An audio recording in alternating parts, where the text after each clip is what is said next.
But there's a pattern with Flex. You know, his business model is to leverage hate. And if you look at everyone that's been talking, that's all they do is leverage hate. So you told me Star was saying some shit too, and I don't care what he says. He's always, you know, again, it's like he does like a podcast, and he's been in the game for like, you know, 25 years. He's doing worse than Flex, actually. He started where Flex was, and he's ended up in a basement, you know. But every time someone talks about him, it's always related to hate. And he said some disrespectful shit about Aaliyah when she first passed. And, you know, as a result, I don't think his life has been so good. Like, I don't see anybody wanting to hang out with that guy or think they could get money with him. It's just him being mad. And that's his pattern. It's an insecurity. You know, when you can't fit in, you hate everybody. And then that becomes your business model. You become so selfish that you don't care about the collateral damage. You don't care if you're playing yourself. You know, it's like a girl when she gets mad, not just no disrespect to girls, but you know, when they get to that level when they just will do anything, you know, it must be a sad life to make money off hate of your own people. You know what I'm saying?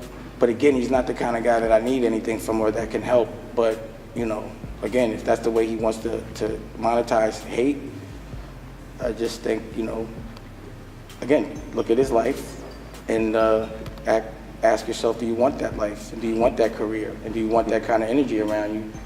You know what I'm saying? But, you know, it's almost like you got to feel sorry for people like that. But I don't think they should get so disrespectful because, number one, like, I'm not going to jump out of pocket. You know, I'm 47 years old. So what I'm going to do, fight somebody? I can't. And, you know, I would be all right with it if I was younger because, you know, I'm skilled with those. You know, I'm all right with mine. You know, I'm all right with a fair one at any time, but it just wouldn't look intelligent for the rest of the culture. So when you say things that in the street are so disrespectful that most people react to a guy like me, it's just like, you know, that's like, there's no props in that. You know I can't hit back. You know I can't deal with my ego. I got to be smart about things.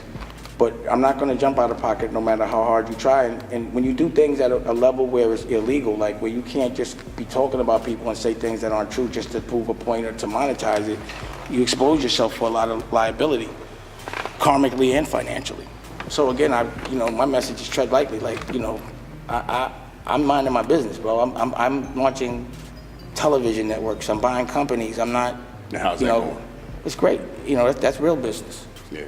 You know, this to me is a cultural responsibility to bring awareness to each other of who we are and our power and who is actually trying to separate us. Yeah.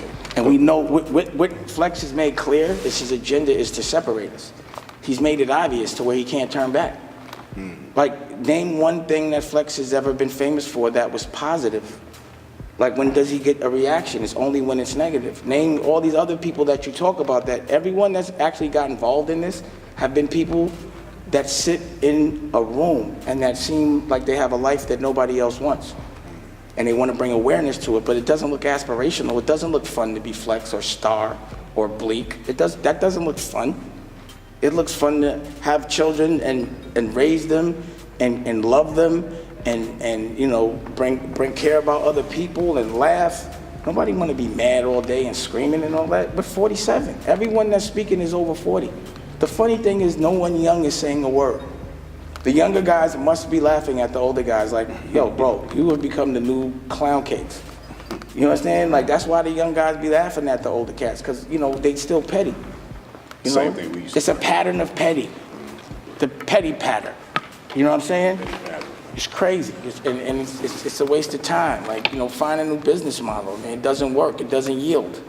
You know what I'm saying? Like, you know, go celebrate your children. And make sure they're all right, and do something that you would want them to do as opposed to something that you would be embarrassed if they were doing. Because I know none of them would want their children doing what they're doing. It's like being a criminal. Yeah. You know what I'm saying? So, you know, and what they're doing is criminal to themselves and it's criminal to the culture. And it needs to stop. Everyone has to take responsibility for even giving them any kind of burn at all, for even giving them that power. You know, the thing about Star is no one listens to him. That's why, you know, he's struggling. He's struggling to be heard, or else why would someone say something that's so negative? All that means is he wants a reaction. All right, you got your acknowledgement. Now get out of here. You know what I'm saying? There's your 4 seconds of fame. Go be happy, bro. You know, but don't go too hard. You know what I mean? To where you have to get you hurt yourself karmically. I mean, I think that's stupid. Yeah. When I walked in, I saw like it was over like 10 people, staff members, and he was working on the network. Yeah. You know, how does that feel more than anything It's else? great, like but right now? it's one of, that's one table. So I got